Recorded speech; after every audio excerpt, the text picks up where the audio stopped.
Jai Hind. Good morning everyone. Welcome to our SSC Defense Academy, Chhatrapati Sambhaji Nagar. Today we are going to see the information about the exam of class 11 and 12 students. Let us see. SPI and GSPI admit card is released. So आपण आतापर्यंत जी एक्झामची तयारी करत होतो त्या एक्झामची या ठिकाणी आता प्रवेशपत्र ज्याला ॲडमिट कार्ड म्हणतात ते या ठिकाणी रिलीज झालेलं आहे. आणि जे यावरचे जे विद्यार्थी या एक्झामला बसणार आहेत तर त्यांच्यासाठी ही जी एंट्रन्स एक्झाम आहे can be अपेअरिंग in this entrance exam can be visited of government website. Website is spiaurangabad.com and gspinashik.com. So they card is hosted as official website.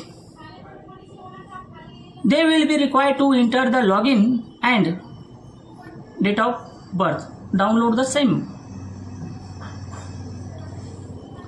ज्या विद्यार्थ्यांना ॲडमिट कार्ड संदर्भामध्ये काही अडचण वगैरे येत असेल तर त्यांनी जे स्क्रीनवर नंबर दिलेले आहेत अशा नंबरवर तुम्ही संपर्क करून या ठिकाणी माहिती घ्यायची. किंवा त्याच्याही समोर जर तुमच्याकडे आधार कार्ड नसेल तर ज्यांनी जो फॉर्म भरलेला आहे एसपी आणि जीएसपीआयच्या अशा विद्यार्थ्यांनी त्यांचा आधार कार्ड नंबर किंवा भरलेला फॉर्मचा फोटो आणि त्यांची जन्मतारीख म्हणजे डेट ऑफ बर्थ हे जे स्क्रीनवर नंबर दिलेले आहेत त्या नंबरवरती SMS करून पाठवायचं आहे. जेणेकरून तुम्हाला परीक्षापूर्वी एक 8 दिवसा अगोदर तुम्हाला हॉल तिकीट हे मिळणार आहे. म्हणजेच की तुम्ही त्या संदर्भामध्ये एक चौकस राहणं आवश्यक आहे, सतर्क राहणं आवश्यक आहे. म्हणून परत एकदा या यूट्यूब चॅनलला तुम्ही नवीन असाल तर सबस्क्राईब, लाईक आणि कमेंट करायला विसरू नका. जेणेकरून पुढची जी अपडेट्स आहे ही अपडेट्स तुम्हाला वेळोवेळी मिळत राहील. आणि हो, एक्झाम सेंटर्स हे तुम्हाला मी अगोदरच्या व्हिडिओमध्ये सांगितलेलेच आहे.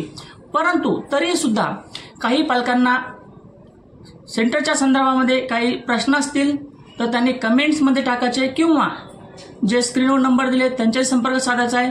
सोबतच आता SPI आणि GSPIची एक्झामसाठी जे विद्यार्थी आणि विद्यार्थिनी बसलेले आहेत अशा विद्यार्थ्यांसाठी खूप खूप शुभेच्छा आणि त्यांनी पेपर व्यवस्थित सोडवावा ही सदिच्छा आहे.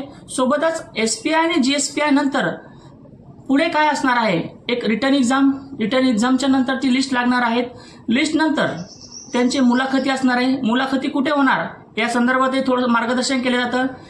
कर्नल सर असतील किंवा माजी अधिकारी असतील SPIचे जे रिटायर अधिकारी असतात ते अधिकारी असतील त्यांच्यामार्फत तुम्हाला मुलाखतीची पूर्ण तयारी या ठिकाणी करून घेतली जाते. सोबतच जी पुढचं स्टेज आहे ते म्हणजे फिजिकल स्टँडर्ड जे फिजिकलच्या संदर्भामध्ये आहे त्या सुद्धा संदर्भामध्ये तुम्हाला पूर्ण मार्गदर्शन केलं जातं.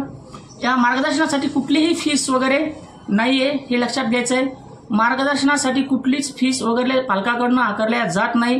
विनामूल्य मार्गदर्शन हे संस्थेकडनं म्हणजेच तुमची SSC डिफेन्स अकॅडमी या अकॅडमी मार्फत केले जातं. म्हणून तुम्हाला जर कुठली शंका वगैरे येत असेल किंवा यानंतरचे स्टेज काय असणार आहे SPI आणि GSPIला क्वालिफाय झाल्यानंतर त्यांचा इंटरव्ह्यू कोणत्या भाषेमध्ये असणार आहे, कुठे असणार आहे, त्या ठिकाणी आम्हाला नोटिफिकेशन कशामार्फत मिळते, हे सर्व ज्या बाबी आहेत तुम्हाला या मार्गदर्शन व्हिडिओमध्ये मिळणार आहे. सोबतच 11वी आणि 12वी सोबत तुमचं स्टेट बोर्ड असणार आहे की CBSE असणार आहे, तिथली फीस किती असणार आहे या संदर्भामध्ये संपूर्ण इन्फॉर्मेशन आहे ह्या नंतरच्या व्हिडिओमध्ये असणार आहे. जेणेकरून फक्त आता विद्यार्थ्यांना एक्झामची तयारी व्यवस्थित करू द्या आणि त्यांना हे सांगावं की तुमच्याकडून होऊ शकतं. म्हणजेच यू कॅन डू इट. तुम्हाला हे कुठलंही अवघड नाही. म्हणजेच तुम्ही जर आता शिक्षणासाठी वेळ दिला तर निश्चितच शिक्षण तुमची वेळ बदलेल हे त्यांना लक्षात ठेवा. हे त्यांना आवर्जून सांगा. म्हणून तुमच्या विद्यार्थ्याचा पालकांचा हा उद्देश असला पाहिजे की आपला विद्यार्थी या SPI किंवा GSPIला कसा जाईल या उद्देशाने त्याची तयारी करून घ्यायची आहे. आता दिवस खूप कमी राहिलेले आहेत.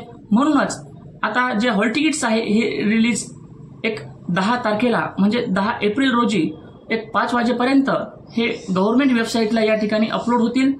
तर पालकांना जर या ठिकाणी शक्य नसेल तर त्यांनी संपर्क करायचा आहे की 84 21 66 12 56 या नंबरवरती किंवा वेबसाईट दिलेली आहे, व्हिडिओ दिला आहे, किंवा कमेंट्स जरी केली तर तुम्हाला संपूर्ण माहिती या ठिकाणी विनामूल्य मोफत या ठिकाणी तुम्हाला पूर्ण माहिती दिली जाते. यानंतर जर SPI आणि GSPला यदा कदाचित विद्यार्थी हा जर पास झाला नाही, म्हणजे थोड्या मार्काने आपण एक प्लॅन बी आपल्याकडे असावा, आपण निगेटिव्ह विचार न करता फक्त प्लॅन ए आणि प्लॅन बी असावा. तर SPI किंवा GSPI मध्ये तो विद्यार्थी समजा थोड्या मार्काने किंवा मुलाखतीमध्ये जर थोडासा कमी पडत असेल तर त्यांच्यासाठी प्लॅन बी काय आहे, असे अनेक पालकांचे या ठिकाणी प्रश्न असतात.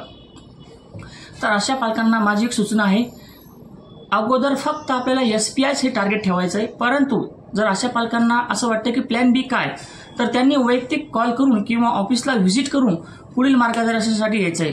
त्या मार्गदर्शनासाठी किंवा त्या कॉन्फरन्ससाठी कुठलीही फीस आकारली जाणार नाही. फक्त तुम्हाला थोडासा तुमच्या विद्यार्थ्यासाठी थोडासा वेळ द्यावा लागणार आहे, बाकी काही नाही.